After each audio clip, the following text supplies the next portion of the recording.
नमस्ते दोस्तों, आज मैं आपको सुनाने जा रही हूँ एक ऐसी कहानी जो हमें सिखाती है कि दुनिया का सबसे कीमती तोहफा आखिर क्या होता है।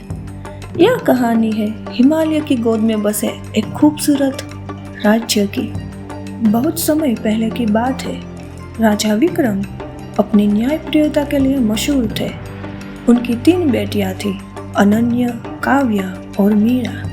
राजा अब बूढ़े हो रहे थे और उनके मन में एक ही सवाल था कि उनके बाद इस राज्य की असली वारिस कौन होगा।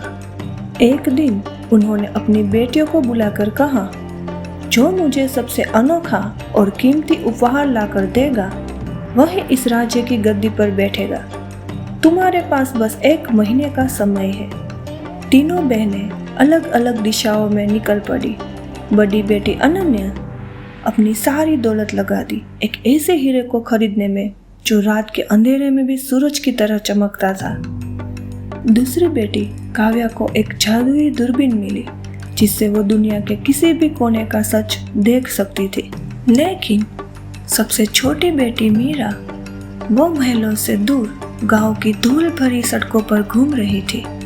उसे कोई हीरा नहीं मिला, बल्कि उसे मिला एक घायल पक्षी। मीरा ने कई दिनों तक उसकी सेवा की और उस पक्षी की दुआओं ने उसे दिया एक जादुई मिट्टी का घड़ा। अचानक काव्या ने अपनी दूरबीन से महल की ओर देखा और चिल्लाई, पिताजी की जान खतरे में है, उनके पास बहुत कम वक्त बचा है। तीनों बहनें महल की ओर दौड़ पड़ी।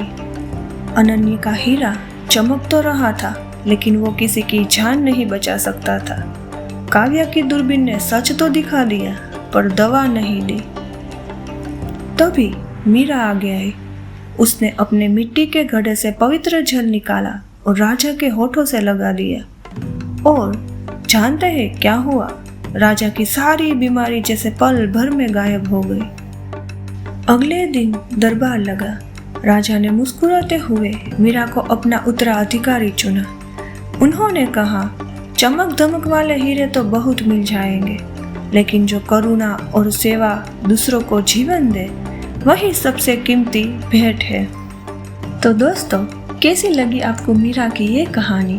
अगर आपको ये स्टोरी पसंद आई तो मेरे चैनल को सब्सक्राइब ज़रूर करें और कमेंट में बताएं कि आपके लिए सबसे कीमती चीज़ क्या है। मिलते हैं अगली कहानी में।